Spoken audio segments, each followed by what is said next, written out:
Coucou tout le monde, j'espère vous trouver en forme. Aujourd'hui, nous parlons d'une région de notre corps bien spécifique, notre bassin.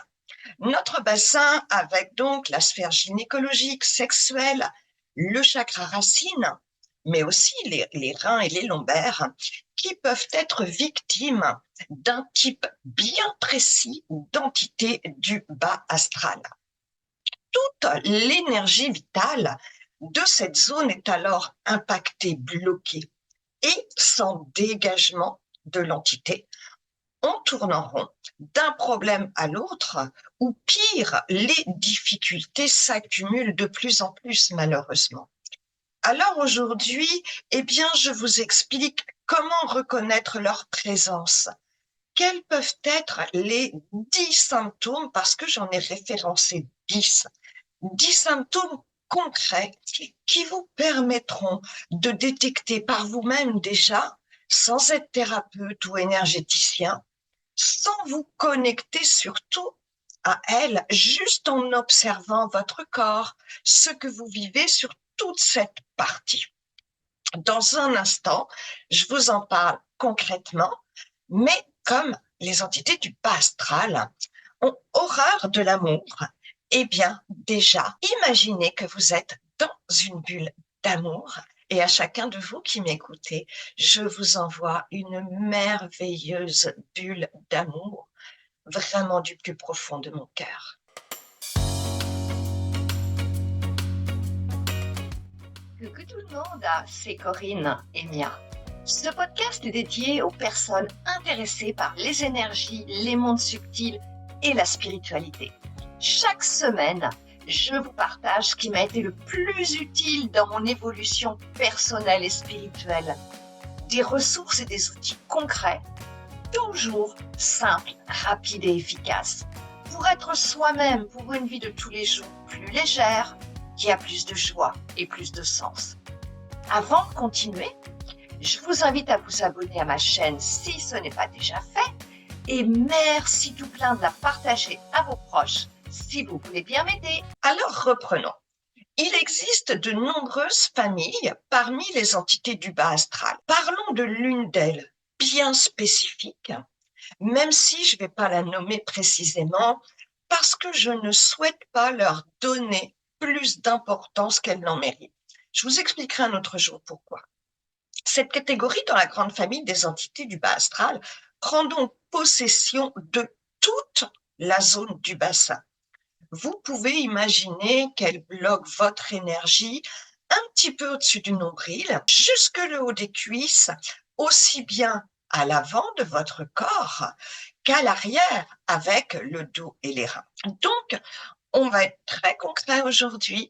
Qu'est-ce qu'elles peuvent générer comme difficulté? La première, ces entités peuvent générer tout type de maladies gynécologiques. La deuxième, elles affaiblissent donc votre taux vibratoire en général, mais encore plus dans cette zone, ce qui peut générer des infections à répétition, des infections urinaires, des mycoses, tout ce qui est à répétition à cause de l'énergie vitale et des capacités d'auto-guérison de votre corps qui sont complètement affectées. Troisième point, elles peuvent impacter la libido, générer des problèmes sexuels. Ensuite, bien sûr, les reins sont impactés dans leur fonction et c'est toute notre santé globale qui en pâtit. Cinquième point, vous pouvez également avoir des douleurs lombaires généralisées, tout le bas du dos là. Des douleurs qui ne se résolvent pas, malgré les traitements, malgré les soins, malgré peut-être la kiné. Ça vous soulage temporairement, mais on ne trouve pas une solution à long terme pour endiguer ces douleurs dorsales. Le sixième point, votre chakra racine.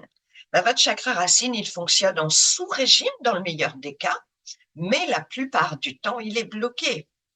Et un soin sur les chakras vous aidera, mais très temporairement, parce que la cause profonde, l'origine n'est pas résolue si l'entité n'est pas enlevée. Donc, il se rebloquera vite. Ça vous est peut-être arrivé.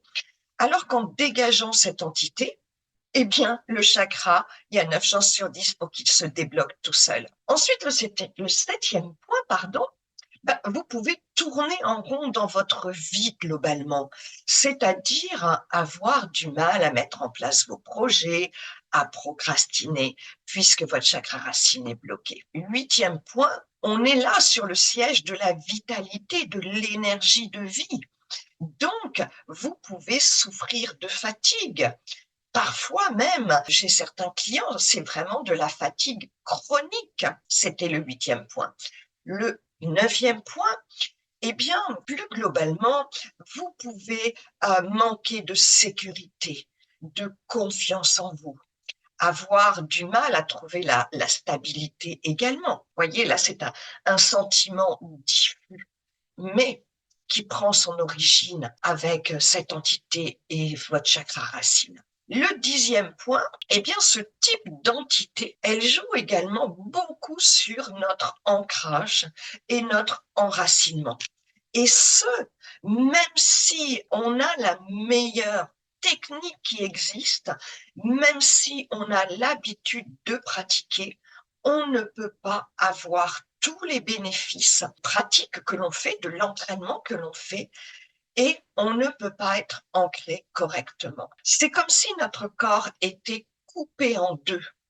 Cette zone du bassin qui est bloquée, elle empêche à l'énergie tellurique, à l'énergie de la Terre, eh bien, de remonter dans toute notre colonne de chakras.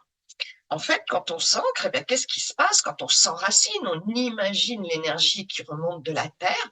Oui, elle remonte dans les jambes et puis elle est bloquée. Elle ne peut pas remonter plus haut. Voilà comment, vous voyez, c'est vraiment très concret, 10 façons de reconnaître leur présence dans votre système énergétique. Et c'est la raison pour laquelle il est important, quand on se fait enlever les entités du bas astral, ça s'enlève pas comme ça, je vais dire à la lance et on dégage tout le monde. Non, c'est vraiment important de les identifier parce que vous voyez, dans la famille des entités du bas astral, il y en a plein. Mais là, eh bien, ces 10 symptômes correspondent à une catégorie. Donc, j'espère vous avoir donné des pistes, peut-être plein, et j'espère beaucoup, plein d'espoir, parce que vous avez pu identifier l'origine de vos difficultés. Si vous souhaitez aller plus loin, j'offre toujours 3 bilans énergétiques gratuits par semaine. Vous trouvez le lien dans la description pour prendre rendez-vous. Merci beaucoup pour votre écoute. J'espère vraiment que cet épisode vous a plu et que vous aurez envie de m'aider en le partageant à vos proches. D'ici le prochain podcast, je serai heureuse de lire vos commentaires, vos questions, les thèmes que vous avez envie que je traite. On se retrouve la semaine prochaine. D'ici là, prenez soin de vous. Gros bisous les amis.